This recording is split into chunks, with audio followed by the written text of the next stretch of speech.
Hello, students and listeners at home. This is an online teaching of St. Charles College, Onitsha. I am Mrs. Ngozi Tesi Obidi of the English department. My topic today is for the exam classes, an easy approach to sentence analysis with emphasis on phrase and clause. Let us look at the specific objectives of this lesson. By the end of the lesson, the students are expected to define a verb. Secondly, explain the importance of verb in a sentence. Thirdly, differentiate between a finite verb and a non-finite verb. Fourth, define and identify a phrase. Fifth, define and identify a clause. Sixth, explain the grammatical name and functions of any given phrase or clause. Introduction to this lesson. The introduction that will aid your understanding of this particular lesson. English language embodies the following three broad areas. Firstly, grammar. Second, oral English. And thirdly, literature in English. The topics, phrases, and clause belong to grammar. Remember, grammar, according to Oxford Learner's Dictionary, is the whole system and structure of a language. And according to BBC English Dictionary, is the rules of a language which describe how sentences are formed. Introduction continues. Grammar teaches us the rudiments of sentence formation. It starts its lesson by introducing us to the vocabulary of the language. When we say the vocabulary of the language, we mean the number of words that make up that language. The individual words and their meanings through association of objects and imageries, which we call semantics. A sentence is a group of or set of words that is complete in itself, giving a complete sense. Take note, giving a complete sense. I mean idea, a complete sense or idea, conveying a statement, question, etc. It is therefore the highest grammatical structure in any language. Sentence is the highest grammatical structure. A sentence contains words and group of words that help in suggesting the idea or notion of a speaker. Each has its grammatical name and function in that particular context.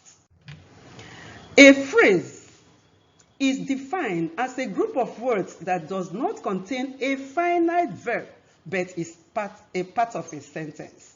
A phrase, I repeat, is defined as a group of words that does not contain a finite verb, but is a part of a sentence. A sound knowledge and identification of finite and non-finite verbs help to identify a phrase. Note the following. A verb tells what is done, was done, is being done, or will be done in a sentence. It expresses an action or condition, that is, being or state of being. Let us look at the verb. We have two types of verb in English language. You remember that the verb is the most important part of speech in English language. If there is no verb in a sentence, you will never call it a sentence. If there is no verb in a group of words, you will never call it a sentence. And if that verb in the group of words lacks action, you will never call it a sentence. Therefore, let us see the two types of verb and know the finite verb and the non-finite verb. The finite verb is that verb that has action. It is that verb that gives a group of words meaning. While the non-finite verb is just a verb that stands as a verb, just like other human beings. Where you see some human beings, some of them behave the way they are expected to behave, while others behave abnormally. So, a verb is defined as an action word. But when you come to sentences, you find out that some verbs deviate from showing action to doing other work of other parts of speech. Those verbs are the verbs we call non-finite verbs. And the finite verbs are those ones that portray action in all the sentences they occur. they go with auxiliaries, whether primary or modal, as you can see in the diagram. Then, under the finite verb, we have transitive and intransitive verbs. Remember, a transitive verb is a verb that has an object which receives its action, while a non-transitive verb is a verb that has its action staying with the performer without transferring the action to any object. So whether transitive or intransitive, wherever you find them, they portray action. Now, when we come to the non-finite verb, those verbs that when you see in any group of words, they don't make the group of words sentence. We have three of them. Gerund, which we call verbal noun. Why verbal noun? It is a verb, but it does the job of a noun. You can see that. Just like that student that is in the class. Instead of doing what is expected of the student, he portrays the action of a tout or a hawker, leaving what is expected of him. That's what gerund, which we call verbal noun, does. Then we have gerunds ending in ing. All of them, all gerunds end in ing. But remember, not every word that ends in ing is a gerund. But a gerund must end in ing. It stands as a noun, but it is a verb in Outlook. But it stands as a noun in any sentence that it occurs. We have examples in the diagram such as eating, dancing, and so on. You can say that you cannot say that a particular verb in isolation is a finite verb or a non-finite verb, except you use it in a sentence. When it is used in a sentence, that you can now say it is a finite verb or non-finite verb, depending on what it is doing, whether it is portraying action or just standing there doing the job of another part of speech, just like this gerund.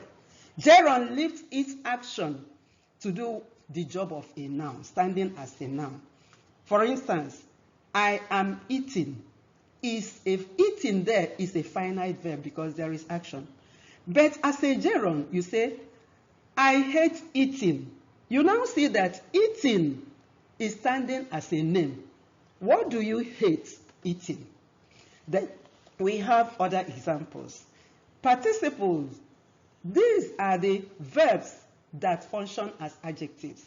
Instead of functioning as main verbs, that is portraying action, they do the function of adjectives. How? By qualifying nouns in their sentences instead of standing as action words. So we have words like broken, stolen, living, drinking. This means that you can have a past participle and present participles. Broken and stolen are past participles, while living and drinking are present participles. All participles that qualify nouns in sentences are not finite verbs. They don't portray action. Let's take broken as an example. I stepped on a broken bottle. I stepped on a broken bottle. Remember, broken, if used to show action, may be, I have broken the bottle. So if you say, I have broken the bottle, broken portrays action of what you did. But now you say, I stepped on a broken bottle. You now see that broken has lost its action, standing there as an adjective that is qualifying bottle. But it is a verb. Then the last one among the three non-finite verbs is the infinitive. The infinitive is that verb that is preceded by the preposition to, to. When a verb is preceded by to, that verb is rendered powerless. It doesn't act. Rather, it stands there as a noun. We can also call infinitives verbal nouns because of the presence of the to before them. For instance, to go, to teach, to dance, to eat. How? Let's use each in a sentence. I want to go. I want to go. You can see that this is a simple sentence. And what is the definition of a simple sentence? A simple sentence says that it must have only one finite verb. But when you look into this sentence, you see I want, you see want, and you see teach. Which one portrays action? It is want that portrays action. Action can be physical, it can be mental. You want something. What do you want to go? You now see that go is rendered powerless because of the presence of the infinitive too. So any verb that is preceded by the infinitive too is rendered powerless. Instead of portraying action, it stands as what? As a noun. Now, let's see the finite and non-finite verbs, their definitions. Finite verb. A finite verb is a verb that denotes action in its context. All lexical verbs and auxiliaries are grouped under it, since auxiliaries go with them and some auxiliaries play lexical roles. Non-finite verb. A non-finite verb is a verb that performs grammatical function of another part of speech instead of performing action. They are grouped into three: gerund, participles, and infinitives. Let's look at gerund critically. A gerund is a verb that ends in ing and denotes a name instead of an action. Take note. It denotes a name instead of an action, but it is a verb. Examples are, we enjoy teaching. You can see teaching standing there as a name. What do you enjoy? Teaching. Teaching is my hobby. The same teaching is used here, but here it stands as the subject of the verb is. The teaching in number 1 stands as the object, while the teaching in number 2 stands as the subject. Number 3, teaching, an interesting profession, gives me joy. Teaching here is standing as a name instead of a verb. Remember, if you want to use it as a finite verb, it will be, I am teaching. Now you see that teaching portrays action. But here, teaching lost its action. Instead of portraying action, it does the function of a noun. So every gerund does the function of a noun. Number 4, he hates hunting. Hunting. Number 5, hunting in the bush kept him away from his kinsmen. So we can see hunting as a singular word, and we can see a group of words still standing as what? As non-finite verb. Participle, that's the second non-finite verb. This is a verb that is either in present tense or past tense, which does the duty of an adjective. It qualifies a noun. It functions as an adjective, but it is a verb. Examples: she studied in a driving school. She watched the driven vehicle. Father sits in the living room. The police found the stolen car. Infinitive. This is a verb that is preceded by the preposition to. Both the preposition and the verb function as a noun or an adjective instead of an action. Examples: I hate to steal. I hate to steal. Here, to steal stands as a noun. Give him apples to eat. Here, to eat stands as adjective. Which apple do I give him? Apple to eat. You see, to eat is qualifying apple instead of eat standing as an action. That to infinitive renders it non-functional. It now does the job of another part of speech.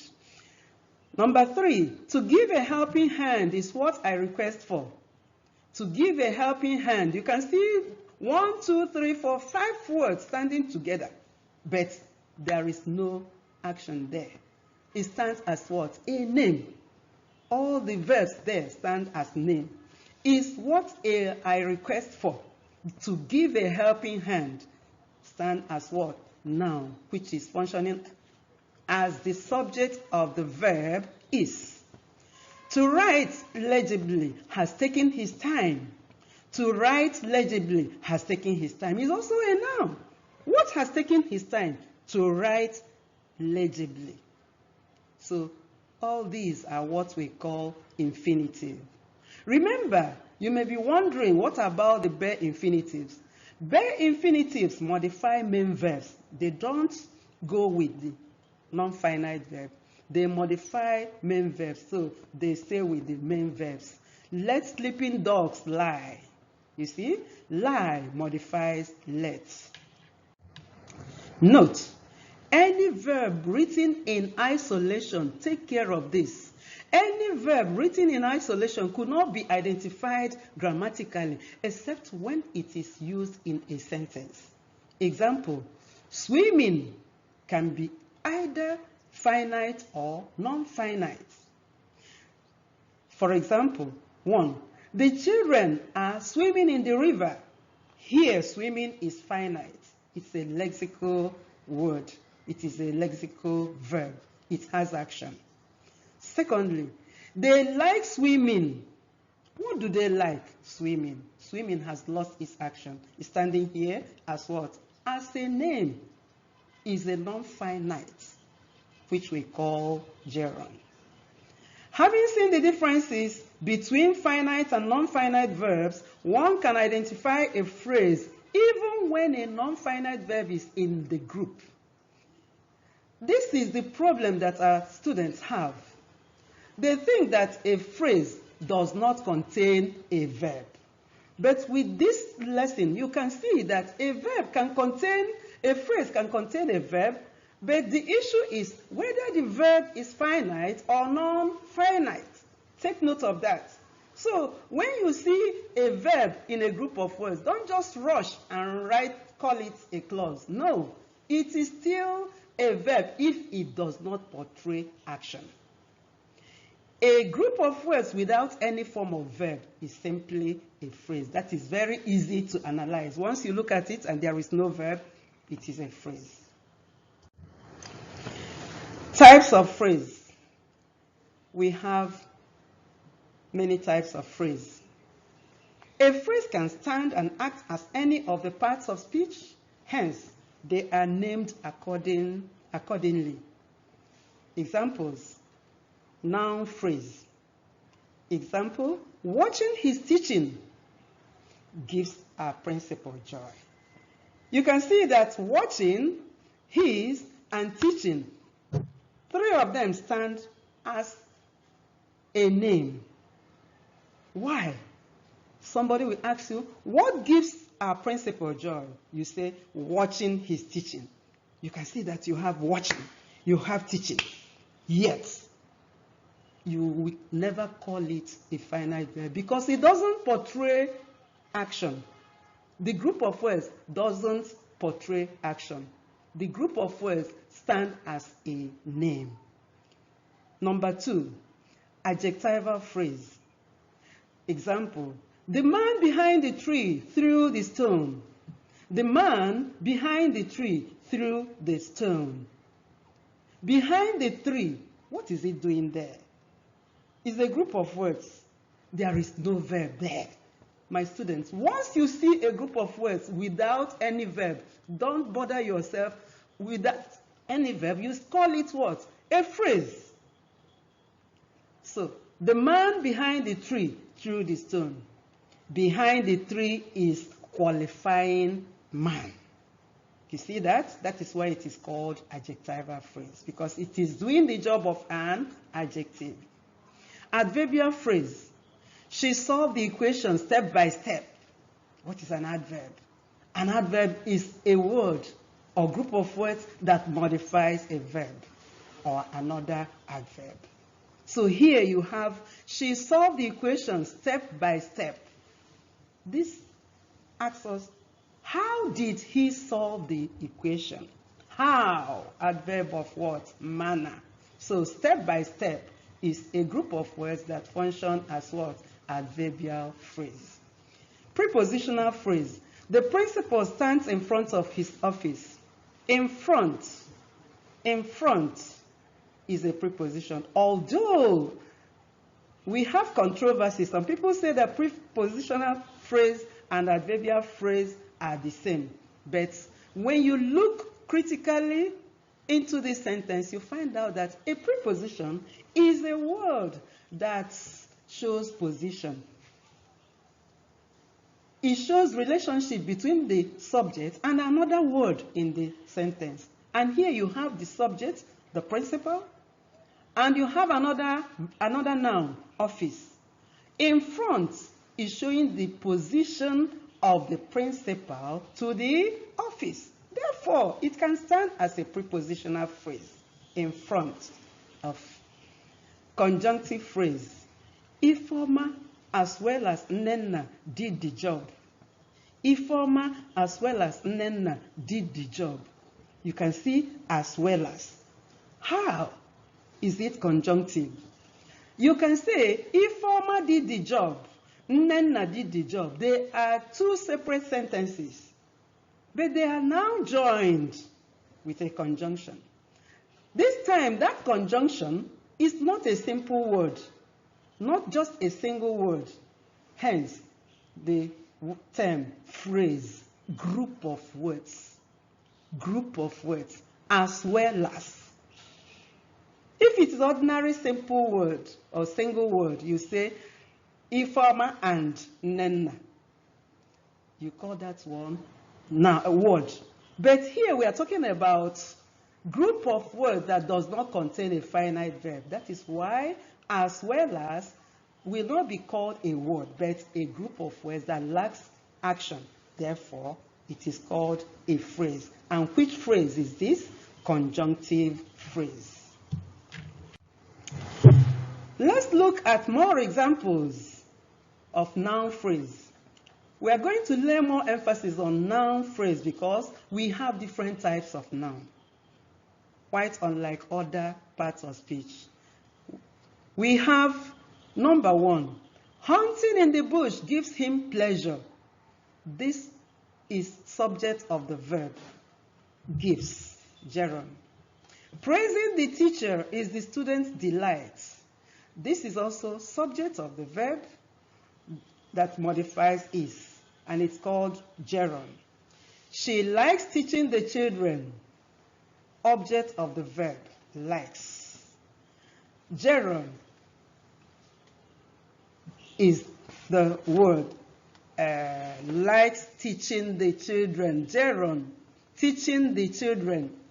Teaching the children is the group of words that we call gerund. It gives me joy to teach the children. Here you can see the preposition to, preceding teach, thereby making teach lose its action. And because it has lost its action, to teach the children stand as object of the verb, that is stand as noun. What gives me joy? To teach the children. So you see, to teach the children lacks action. It's a group of words that lacks action and stand as what? Noun, which is the object of this sentence. Object of the verb gives. He is the new chairman. He is the new chairman. This is complement of the subject, he. What is the complement? The new chairman is complementing who? He. Here we don't have any verb. Walking gently, as low as an angel has been her manner. Walking gently. Look at this critically. Walking gently. We have the verb walking with gently as a group. The two words stand as a grammatical term, which we call noun phrase. Why? Walking is a verb, but it has lost its action here. There is no action there again because it is standing as a naming word. Walking gently, as low as an angel. Together, you can call all of them. Walking gently, as low as an angel, as noun phrase, because it stands as a name. What has been her manner? That should be the question. What has been her manner? Then you say, walking gently as slow as an angel. You can now see that what you answered is just a name. What has been her manner? Her manner has been walking gently. So you see how these verbs have lost their action. Let us look at the adjectival phrase. That's the examples. 1. The man in the living room responded to my greeting. In the living room qualifies the noun phrase, the man. This is present participle. The woman at the high table opened the meeting. There is no verb here. That is why I told you, once you look at a group of words that doesn't have a verb at all, you don't have any problem. You just call it a phrase. 3rd, she used the plate broken beyond repair. Take note, broken beyond repair should be underlined together. Broken beyond repair is doing the job of an adjective. Why I said is because they have formed just a group, which is a phrase, qualifying the plate. We call it past participle. Let us look at adverbial phrase. Remember, an adverb is a word that modifies a verb. An adverbial phrase is a group of words that does not contain a finite verb and does the job of an adverb, modifying the verb in that sentence. 1. She walks up and down, modifies the verb walk. That is, up and down modifies the verb walks. 2. We write lesson notes step by step.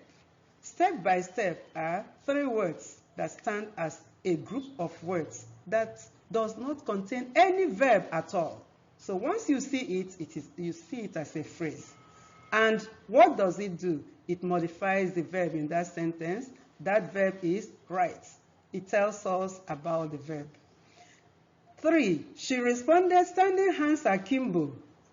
Here we have standing hands akimbo as a group of words, which contains a verb, standing. When you look at the verb standing, you get confused. For some of you who rush over things, don't rush over things. Look at that verb and think about its action there, its function there. Standing hands akimbo as a group of words does not contain a finite verb. That standing there can be seen as a gerund, and in conjunction with hands akimbo does the job of an adverb modifying the verb responded. 4. They went away broken-hearted. They went away broken-hearted. Somebody can say they were broken-hearted. There you can see broken as a finite verb. But here it is said they went away broken-hearted. You now see that broken-hearted has lost its action. That is, broken has lost its action. And in conjunction with hearted, broken-hearted does the job of modifying the verb went. So it is an adverbial phrase. Let us look at conjunctive phrase. This phrase is a phrase that joins words or sentences together. 1. Nkechi as well as Nnamdi visited us. As well as lacks any verb. Therefore, it's a phrase and it is doing the job of joining Nkechi visited us and Nnamdi visited us. Sandra, in company of the children, attended the party. In company of the children are 5 words, but there is no verb inside them. Therefore, they stand as a group of words that we call phrase. Joining, Sandra attended the party and the children attended the party. Now let us look at the almighty clause. A clause is a group of words that contains a finite verb. It is a simple sentence or a part of a sentence which contains its subject and predicate. We have 1. Principal clause. independent of main clause, that is a simple sentence. 2, subordinate clause, which we call dependent clause, that is hangs on main principal clause in order to draw its complete meaning. A subordinate clause is introduced by a subordinating conjunction, such as who, which, where, when, that, whoever, whichever, whenever, wherever, although, even though, if, since, etc. Types of clause. A clause is named according to its grammatical function. They are noun clause, adjectival clause, and adverbial clause. A clause is named according to its grammatical function. Hence, noun clause, adjectival clause, and adverbial clause. Noun clause, examples. Subject of a verb, that's we have noun clause that function as subject of verbs. What you do does not impress me. Why do we say that these three words, what you do, stand as a group of words that we call a clause instead of phrase? Is because of the action do. The action do there makes it to have, give the sentence sense or complete meaning. What you do does not impress me. What you do is a clause. You bring it out from the sentence, it is a clause. Second, direct object of a verb. Ifeoma knows where I live. Ifeoma knows where I live. This could be introduced by that and what. Where I live contains a finite verb, live, that suggests action. Once you read the sentence, you see that where I live shows action. Therefore, it's a clause and not a phrase. Adjectival clause. An adjectival clause is usually introduced by a relative pronoun, such as who, that, which, respectively. So, it is called a relative clause. For those of you who may be wondering why we call adjectival clause relative clause, because they are introduced by relative pronouns. That's why you can call adjectival clause relative clause. Examples. 1. The student whose father flew to Britain yesterday has been imprisoned for stealing. You can see that the principal clause there is the student has been imprisoned for stealing. That's the principal clause. The underlying group of words is a subordinate clause. Whose father flew to Britain yesterday? That is a group of words that is trying to qualify the student being talked about. Which student are you talking about? Whose father flew to Britain yesterday? That's why you call it adjectival. And why do you call it a clause? We call it a clause because it contains a finite verb, flew. 2. I saw the place where the party was celebrated. I saw the place where the party was celebrated. Where the party was celebrated contains the finite verb was and celebrated. You can see this one has complete finite verb, celebrated, being held by auxiliary verb was. So you don't doubt whether it is a phrase or a clause. It is a real clause because it contains a finite verb, celebrated. John, who told me about you, has arrived. You can see that who told me about you is qualifying John. Which John are you talking about? Who told me about you? Why is it a clause instead of a phrase? Because it contains a finite verb, told. Ifeoma arrived at the time when you were asleep. When you were asleep is a finite verb. When you were asleep is a group of words that we call a clause because it contains the finite verb were asleep. That is a verb phrase, were asleep. The main verb there is asleep, which suggests action. Because it suggests action, there is action in the group of words. It is not, that group of words is not a phrase, but a clause. And why do we call it adjectival clause? Because it is qualifying. What is it qualifying? It is qualifying the time, quick time, when you were asleep. You see why it is called adjectival clause. The news which Ike brought to us has frightened us. Which Ike brought to us is qualifying news. Why is it a clause? Because it contains the action brought. That is why it is called an adjectival clause. We have the last type of clause we call adverbial clause. I want to give you many examples because some people find it difficult to analyze adverbial clause. We have many examples here. 1. Uche wrote on the board as he was instructed. Remember, when we were talking about phrase, the adverbial phrase does not contain any action. That's why we call it phrase. But here, the group of words contains action. Like number 1, Uche wrote on the board as he was instructed. This is an adverbial clause of manner. There is finite verb there. Instructed. There is action. Therefore, it's a clause. Juliana came so that she might talk to you. This is an adverbial clause of purpose. Why is it a clause? It contains the finite verb talk. There is action of talking to you. He came late because he was sick. This is an adverbial clause of reason. It is a clause because it contains sick, which is even helped by was. It's a full-fledged finite verb. Therefore, it is a clause. The group of words, because he was sick, is a clause.